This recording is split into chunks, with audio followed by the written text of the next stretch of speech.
जय श्री राम, हर हर महादेव। मैं अधिवक्ता भागेश श्रीवास्तव वाराणसी से पुनः आप लोग के समक्ष उपस्थित हूँ एक नया वीडियो लेकर। और आज का विषय है CRPC 1973। चूँकि हमने आप लोगों से प्रॉमिस किया है कि बीच बीच में प्रोसीजरल लॉ पर भी मैं वीडियो बनाऊंगा, तो इसलिए आज हम CRPC का विषय रख रहे हैं और इसमें हम चर्चा करेंगे अध्याय 19 का, जो कि मजिस्ट्रेटों द्वारा वारंट मामले में कैसे विचारण किया जाता है उसकी प्रक्रिया का इसमें वर्णन किया गया है। हमने पिछले वीडियो में सेशन ट्रायल से संबंधित चर्चा कर दिया है, उसको आप लोग ज़रूर देखें।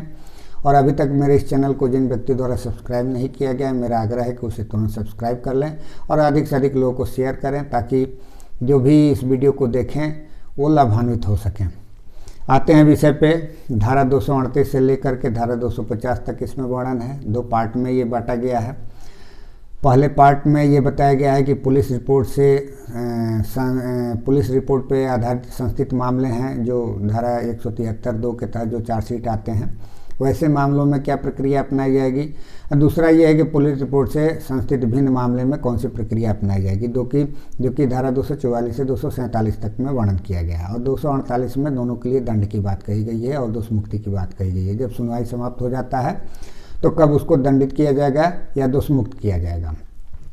एक एक करके हम लोग चर्चा करते हैं। कुछ इसमें सेशन ट्रायल से थोड़ा बहुत अंतर भी है, इसमें उस अंतर को भी हम लोग देखेंगे। तो पहले प्रारंभ में ही ये बात कही गई है 238 में कि जब कोई मामला मजिस्ट्रेट के समक्ष ऐसे विचारण से के लिए आता है तो सबसे पहले वो सुनिश्चित करेगा अपने आप को कि क्या 207 का अनुपालन हुआ है कि नहीं हुआ है। अब हमें ये जानकारी भी करनी होगी कि 207 में क्या है। तो 207 में बताई गई है कि जब भी कोई मजिस्ट्रेट संज्ञान ले लेता है और संज्ञान के बाद विचारण प्रारंभ करना चाहता है तो प्रारंभ करने के पूर्व ही डॉक्यूमेंट्स फ्री ऑफ कास्ट उसको अभियुक्त को देना होता है। अब कौन से डॉक्यूमेंट्स की बात कही गई है 207 में, तो वो बताया गया है कि एक तो 154 में जो FIR होता है उसकी कापी उसको दी जाएगी फ्री ऑफ कास्ट। दूसरा ये बताया गया है कि कोई 161 का बयान हुआ है उसका भी कापी उसको फ्री ऑफ कास्ट दी जाएगी। तीसरी बात कही गई है कोई कन्फेशनल बयान है, जैसे कि 164 का या 164(5) में जो बयान होते हैं उसके बाबत जो भी डॉक्यूमेंट्स है उसको फ्री ऑफ कास्ट दिए जाएंगे। उसके बाद 173 के उपधारा 5 में जो बातें कही गई हैं जो डॉक्यूमेंट्स की, वो भी फ्री ऑफ कास्ट दिए जाएंगे। इन सब चीज़ों को यदि दे दिया गया है, मजिस्ट्रेट संतुष्ट है, तब विचारण की प्रारंभ करेगा। अब विचारण के प्रारंभ करने में सबसे पहले अभियोजन के और जो 173 के जो चार्जशीट आए हैं 173 की उपधारा 2 के तहत, उस चार्जशीट को देखने के पश्चात यदि लगता है कि मामला नहीं बन रहा है तो सीधे सीधे उसको 239 में उन्मोचित कर दिया जाएगा। ये बात कही गई है प्रक्रिया के प्रारंभ में ही। और उन्मोचन का मतलब यहाँ ये नहीं होता है कि पुनः उसको फिर से ट्रायल नहीं किया जाएगा, क्योंकि उन्मोचन का मतलब ये होता है कि मामला नहीं बन रहा है, यानी कि चार्ज फ्रेम उसके ऊपर नहीं हुआ है, इसलिए उसको उन्मोचित किया जा रहा है। इसका तात्पर्य कतई दोष मुक्ति नहीं होता है। अब 240 में उसके ऊपर चार्ज फ्रेम किया जाएगा, जिस प्रकार का उसने अपराध किया है, और आरोप उसको पढ़कर सुनाया जाएगा, समझाया जाएगा और पूछा जाएगा कि क्या तुम अभियोजन करना चाहते हो कि नहीं करना चाहते हो। और 241 में यदि वो अभियोजन करता है तो उसके विरुद्ध जो भी रिलेवेंट जजमेंट हो सकते हैं दोष सिद्ध करने के लिए, दोष सिद्ध किया जा सकेगा। यहाँ पे भी में शब्द का प्रयोग किया गया है, सेल शब्द प्रयोग नहीं है, अर्थात ये मैंडेटरी नहीं है, डिस्क्रिशनरी पावर है कि उसको दंडित किया जाएगा या नहीं किया जाएगा, ये न्यायालय के विवेक पर होता है। अब 242 की जो प्रक्रिया है वो ये कह रहा है कि जब अभियुक्त द्वारा जो आरोप उस पर विरचित किए गए हैं उसका विवेचन नहीं करता है या करने से इनकार करता है, विचारण की मांग करता है, या उसको 241 के तहत दंडित नहीं किया जाता है, तो मजिस्ट्रेट द्वारा अभियोजन के सारे साक्ष्य लिए जाएंगे और एक डेट फिक्स किए जाएंगे। डे बाय डे सुनवाई होगी, उसमें जो भी साक्षी होंगे उनका मुख्य परीक्षा होगा, फिर उसके बाद से प्रत परीक्षा होगा, फिर यदि ज़रूरत हो तो पुनः परीक्षा भी कराया जा सकता है, या कोई साक्षी को पुनः बुलाना हो तो 311 की प्रक्रिया को अपनाया जा सकता है। उन सारी प्रक्रियाओं को अपनाया जाएगा और फिर उसके बाद से अभियुक्त से प्रतिरक्षा प्रारंभ करने के लिए कहा जाएगा 243 में। यहीं पर सेशन ट्रायल में और वारंट ट्रायल में अंतर स्पष्ट दिखता है, क्योंकि जब हम लोग धारा 232 पढ़ते हैं तो उसमें ये देखा, हम लोगों ने चर्चा भी किया था कि जब अभियोजन का सच समाप्त हो जाता है और संदेह से परे साबित नहीं कर पाता है मामला, तो प्राइमा फेसी ही उसको दोष मुक्त कर दिया जाता है 232 में। फिर प्रतिरक्षा 233 में प्रारंभ नहीं किया जाता है। प्रतिरक्षा का प्रारंभ तब किया जाता है जब उसके खिलाफ मामला बनता प्रतीत होता है। लेकिन यहाँ पे क्या है, वारंट ट्रायल में इस निष्कर्ष पे न्यायाधीश पहुँचता ही नहीं है, मजिस्ट्रेट पहुँचता ही नहीं है कि उसके खिलाफ मामला बन रहा है कि नहीं बन रहा है। ज्यों ही अभियोजन का साक्ष्य समाप्त होता है, तुरंत उसके पश्चात प्रतिरक्षा का प्रारंभ कर देता है कि अब आप अपनी, अभियुक्त से बोलता है कि आप अपनी जो है प्रतिरक्षा प्रारंभ करें और जो साक्ष्य आपके पास है साक्ष्य प्रस्तुत करें। धारा 243 में बात कही गई है। इसका लैंग्वेज है कि तब अभियुक्त से अपेक्षा की जाएगी कि वह अपनी प्रतिरक्षा आरंभ करे, यानी कि इंतजार नहीं किया जाएगा या कोई बीच में कोई कार्रवाई नहीं होना है। जो ही अभियोजन का साक्ष्य समाप्त होगा तब अभियुक्त से अपेक्षा की जाएगी कि वो अपनी प्रतिरक्षा आरंभ करे।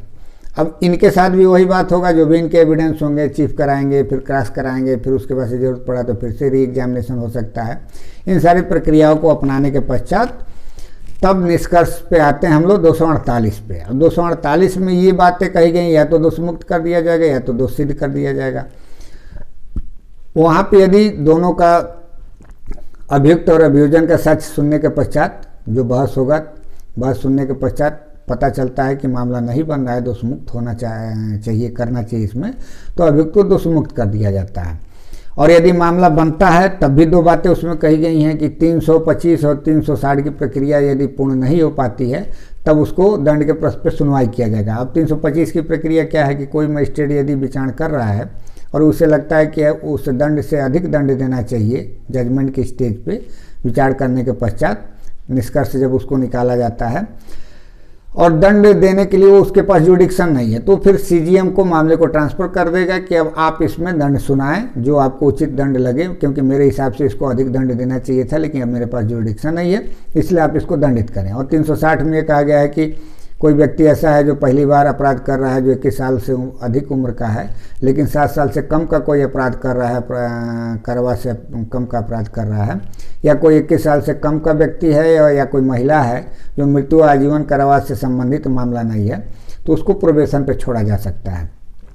या कोई ऐसा मामला है जो उसमें आगे कहा गया है कि भर्त्सना पर भी छोड़ा जा सकता है। तो यही ये बात कर रहा है कि यदि वो प्रक्रिया नहीं अपनाई जाती है फिर दंड के प्रश्न पे सुनवाई होगा कि क्या उसको दंड दिया जाए। अब ये रहा पुलिस रिपोर्ट्स पे संस्थित मामलों से संबंधित कि क्या प्रक्रिया अपनाया गया। अब दूसरा मामला इसमें आता है कंप्लेंट पे, यानी कि पुलिस रिपोर्ट से संस्थित मामलों से भिन्न मामले में क्या प्रक्रिया अपनाई जाएगी। तो उसके लिए धारा 244 से लेकर 247 तक में व्यवस्थाएं दी गई हैं। 244 में कहा गया कि जब मामला आता है मजिस्ट्रेट के समक्ष ट्रायल करने के लिए, तो अभियोजन से अपेक्षा किया जाएगा कि अपने सारे साक्ष्यों को प्रस्तुत करे, और उसको प्रस्तुत करने के बाद कोई ऐसा ज़रूरत पड़ता है तो 1 या 2 जो भी होगा किसी विटनेस का परीक्षा करने के पश्चात यदि निष्कर्ष ये पहुंचता है कि मामला नहीं बन रहा है तो 245 में उसको डिस्चार्ज कर दिया जाएगा। और डिस्चार्ज का मतलब भी यहाँ भी यही है कि जब भी उन्मोचन किया जाएगा तो इसका मतलब ये नहीं है कि उसके खिलाफ फिर से कार्रवाई नहीं हो सकती है, क्योंकि मामला प्रथम दृष्टया नहीं बनता है तो मजिस्ट्रेट उसको डिस्चार्ज कर देता है। अब 245 में यदि डिस्चार्ज नहीं होता है तो 246 में उसके खिलाफ 246(1) में आरोप विरचित किया जाएगा, और जो आरोप का व्यवस्था हम लोगों ने पढ़ा 211 में वो सारी व्यवस्थाएं अपनाई जाएंगी। आरोप लगाया जाएगा और उसको पढ़कर सुनाया जाएगा। और 246 के उपधारा 2 में उसे पूछा जाएगा कि क्या आरोप जो उस पर आरोपित किया गया है उसका अभियोजन करता है कि नहीं करता है। यदि अभियोजन करता है तब उसको 246 के उपधारा 3 के तहत जो भी दंड हो सकता है रिलेवेंट उसको दिया जाएगा। यहाँ भी डिस्क्रिशनरी पावर है न्यायालय का, कहीं मैंडेटरी नहीं है, ये दिया जा सकता है।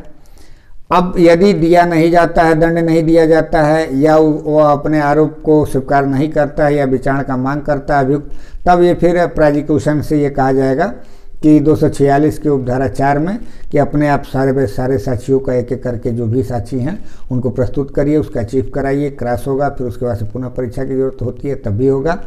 और इन सब प्रक्रियाओं को अभियोजन का किया जाएगा। और लास्ट में फिर 247 में जो प्रतिरक्षा की बात आती है अभियुक्त का, उससे फिर अपेक्षा किया जाएगा कि आप प्रतिरक्षा आरंभ करें और वो सारी प्रक्रिया को अपनाएगा जो धारा 243 में प्रक्रिया को अपनाया गया है। इन सब प्रक्रियाओं को अपनाने के पश्चात न्यायालय लास्ट में बहस सुनेगा और निष्कर्ष पे वही 248 में या तो दोषमुक्त किया जाएगा या तो दोष सिद्ध किया जाएगा। इस प्रकार हम लोगों ने देखा कि वारंट ट्रायल में मजिस्ट्रेट द्वारा कौन सी प्रक्रिया अपनाई जाती है दोनों मामलों में, और हमें आशा है कि आप लोग को बात भी समझ में आई होगी। जो व्यक्ति पहली बार वीडियो देख रहे हैं या LLB करके आए हैं या LLB कर रहे हैं, तो उनके लिए थोड़ा सा ज़रूरी होगा कि वो बेयर एक्ट ज़रूर पढ़ें। बाकी के लोग तो हमें नहीं लगता है कि जो तैयारी करने वाले हैं या जो प्रैक्टिशनर हैं उनको लिए ट्रायल के मामले में कोई बहुत ज़्यादा समझने की ज़रूरत पड़ेगी। सारे लोग समझ चुके होंगे क्योंकि ये सब बहुत ईजिली है। बस इसमें परीक्षा के दृष्टिकोण से जो मेन इम्पॉर्टेंट है वो सेशन ट्रायल और वारंट ट्रायल में मेन अंतर जो होता है वही देखना पड़ता है कि क्या अंतर है और प्रक्रियाओं में क्या प्रक्रियाएं अपनाई जाती हैं, बस इसका ही अंतर है। बाकी तो अध्यायों का अंतर है कि अध्याय 18 में वो दिया गया है, 19 में ये दिया गया है, फिर समन ट्रायल जो है 20 में दिया गया है, 21 में समरी ट्रायल दिया गया है और 21 में प्ले बार्गेनिंग दिया गया है। ये तो ट्रायल से संबंधित यहाँ पर मामला खत्म हो जाता है। हमें विश्वास है कि आप लोग इसको सुनकर अच्छा फील कर रहे होंगे और मैं अगले वीडियो में पुनः उपस्थित रहूँगा। तब तक के लिए पुनः आग्रह है कि आप लोग मेरे इस वीडियो को अधिक से अधिक लोगों को शेयर करें, लाइक करें, सब्सक्राइब करें। पुनः वीडियो में उपस्थित रहूँगा अगले वीडियो में। तब तक के लिए इजाज़त चाहिए। धन्यवाद।